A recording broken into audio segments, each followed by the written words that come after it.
गाय की मुख्य नस्लें हैं गिर, रेड सिंधी, साहिवाल, हरियाणा, थारपारकर, कांकरेज, मालवी, मेवाती, राठी और नागौरी। कांकरेज और नागौरी तथा हरियाणा नस्ल के बैल खेती के लिए उत्तम होते हैं। गिर नस्ल अपने अर्धचंद्राकार सींग के वजह से पहचानी जाती है। इस नस्ल में बीमारियों की प्रतिरोधक क्षमता भी ज्यादा है। साधारणतः गिर नस्ल की गायें प्रति ब्यात 1200 से 1800 लीटर दूध देती हैं।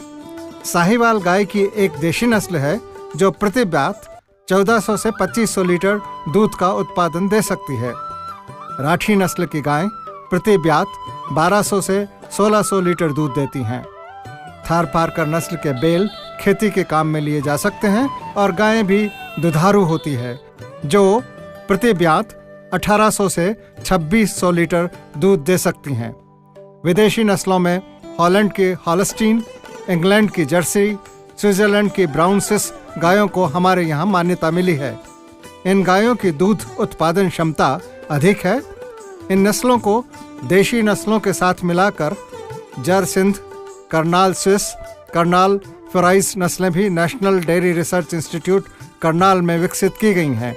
इन संकर किस्मों की दूध की क्षमता और भी ज़्यादा है तथा ये स्थानीय वातावरण के अनुकूल भी हैं। दुधारू गाय को संतुलित आहार, उसके शारीरिक वजन व दूध उत्पादन क्षमता के अनुरूप मिलना चाहिए। सूखा व हरा चारा नियमित आधा आधा मिलाकर देना चाहिए। बाटा बनाने के लिए 1 किलोग्राम गेहूं का चापड़, 1 किलोग्राम मूंग या चने की चूरी, 1 किलोग्राम सरसों की खल, 1 किलोग्राम तिल की खल, 1 किलोग्राम मूंगफली की खल, 1 किलोग्राम मक्का का दलिया और 1 किलोग्राम काकड़ दले हुए मिलाएं।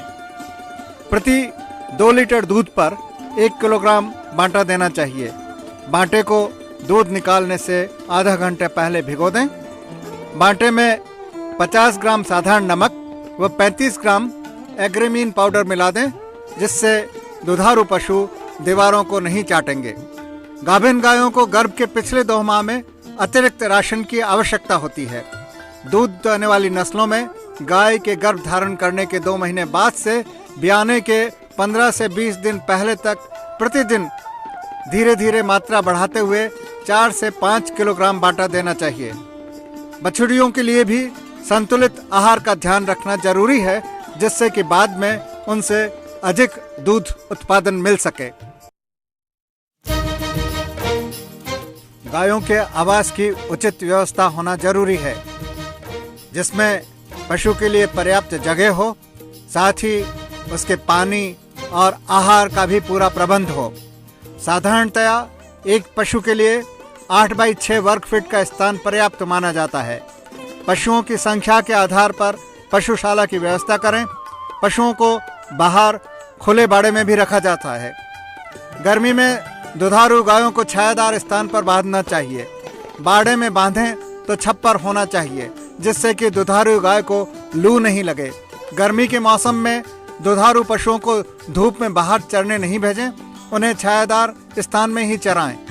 गर्मी में ठांड को शाम के समय चारे से भरें, ताकि पशु रात के समय ठंड में भरपेट चारा खा सकें। सर्दी के मौसम में रात्रि के समय रोशनदान फर्श के क्षेत्रफल के लगभग 5% रखना चाहिए। दुधारू पशुओं को सर्दी से बचाने के लिए 10 सेंटीमीटर मोटी बिछावन का प्रयोग करें। बाड़े में पेशाब की नमी को सुखाने के लिए 10 किलोग्राम चूना पाउडर प्रति 100 वर्ग मीटर क्षेत्रफल की दर से बुरकाव करना चाहिए। चूने का प्रयोग बीमारियों की रोकथाम के लिए भी एक सस्ता और सरल उपाय है। पशुशाला ऐसी दिशा में बनानी चाहिए जिससे अधिक से अधिक धूप उत्तरी हिस्से में और कम धूप दक्षिणी भाग में आती हो। इस तरह से तेज गर्मी व तेज ठंडक से दुधारू पशुओं को बचाया जा सकता है। पशुशाला की लंबाई पूर्व पश्चिम तथा चौड़ाई उत्तर से दक्षिण होनी चाहिए। गायों में महामारी, खरपका, मुंहपका, माता, रेबीज विषाणु जनित बीमारियां हैं। गायों में जहरी बुखार, गलघोटू, जहरबाद, सूखा रोग, निमोनिया, क्षय रोग, थनैला ये जीवाणु जनित रोग हैं। इनकी रोकथाम के लिए पशुशाला की सफाई रखनी चाहिए व टीकाकरण का लाभ समय समय पर दुधारू पशुओं को देना चाहिए। परजीवी रोगों में लाल पेशाब, लीवर फ्लूक भी दुधारू गायों में देखा जाता है। दुधारू पशुओं में कुछ रोग ऐसे हैं जो सड़ा गला या सूखा खाने के कारण हो जाते हैं। इसमें ठस रुमन, दस्त होना, पेट फूलना, पेचिस, कब्ज, आमाशय शोथ, संक्रामक गर्भपात आदि मुख्य हैं। रोग के लक्षण दिखाई देने पर या पशु द्वारा खाना न खाने, स्वस्थ रहने या असाधारण तौर पर व्यवहार करने की हालत में पशु को पशु चिकित्सक की सलाह से इलाज करवाएं। गाय 2 साल की उम्र पर प्रजनन योग्य हो जाती है। दुधारू गायों को गर्भित करवाने की 2 विधियां प्रचलित है। एक तो प्राकृतिक तरीका और दूसरा कृत्रिम गर्भाधान द्वारा। प्राकृतिक विधि से गर्भित करवाने पर अधिक दूध उत्पादन वाली बछड़ियां प्राप्त नहीं हो पाती हैं। वहीं यदि कृत्रिम विधि से हम गाय को गर्भित करवाते हैं तो नस्ल सुधार होता है, हमें सांड नहीं रखना पड़ता, छूत की बीमारियां फैलने का खतरा भी कम रहता है और अधिक दूध उत्पादन का उद्देश्य भी पूरा होता है। गाय यदि गर्मी में आई हो और हम कृत्रिम गर्भाधान करवाना चाहते हैं तो सुबह गर्मी में आई गाय को शाम को तथा शाम को गर्मी में आई गाय को सुबह गर्भित करवाना चाहिए। इससे गर्भधारण का प्रतिशत बढ़ जाता है। कृत्रिम गर्भाधान के लिए पशु को सही समय पर केंद्र पर ले जाएं।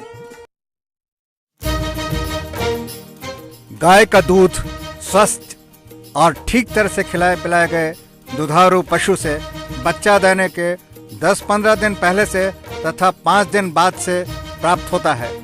पौष्टिकता की दृष्टि से दूध संपूर्ण भोजन है जो हमको कुदरत ने दिया है। दूध से शरीर को लगभग 30 से अधिक तत्वों की पूर्ति होती है। दूध के अलावा कोई अकेला पेय या ठोस पदार्थ प्रकृति ने ऐसा उपलब्ध नहीं कराया है जिससे इन सब तत्वों को प्राप्त किया जा सके। खासकर बच्चों के लिए दूध संतुलित व पूर्ण भोजन है। गाय के दूध में औसतन 87% पानी, 4% वसा और 3 से 4% प्रोटीन पाया जाता है, जो नस्ल, भोजन व मौसम के अनुसार कुछ घट बढ़ सकता है। गाय के दूध का उपयोग हम पीने में तथा खीर, मावा, रबड़ी, कुल्फी, दही, पनीर, छेना, श्रीखंड, छाछ, क्रीम, मक्खन, घी आदि बनाकर करते हैं। गाय के दूध के महत्व और उपयोग को देखते हुए हम इसे सीधे तौर पर बाजार में बेच सकते हैं या नजदीकी डेयरी पर भी इसको दे सकते हैं। गाय का दूध सुपाच्य व रोगरोधी होने के कारण काफ़ी लोकप्रिय है। गाय के दूध को हम मावे के रूप में या घी के रूप में परिवर्तित करके भी अच्छा मुनाफा कमा सकते हैं। गाय के दूध में वसा की मात्रा कम होने के कारण दिल के मरीज इसका उपयोग कर सकते हैं। गाय का घी पीला होता है जो विटामिन ए की उपस्थिति दर्शाता है। इसके उपयोग से आँखों की बीमारियां कम होती है। गाय का दूध मनुष्य शरीर की कैल्शियम की आवश्यकता की पूर्ति करता है, जिससे मानव शरीर में हड्डियों के विकास और मजबूती में सहायता मिलती है। गाय के गोबर का उपयोग देशी कंपोस्ट व वर्मी खाद बनाने के लिए भी कर सकते हैं, जिससे भूमि की उर्वरा शक्ति को बनाए रखा जा सकता है। ईंधन के वैकल्पिक स्रोत उपलब्ध होने से गोबर के उपले बनाना अब बंद करना चाहिए।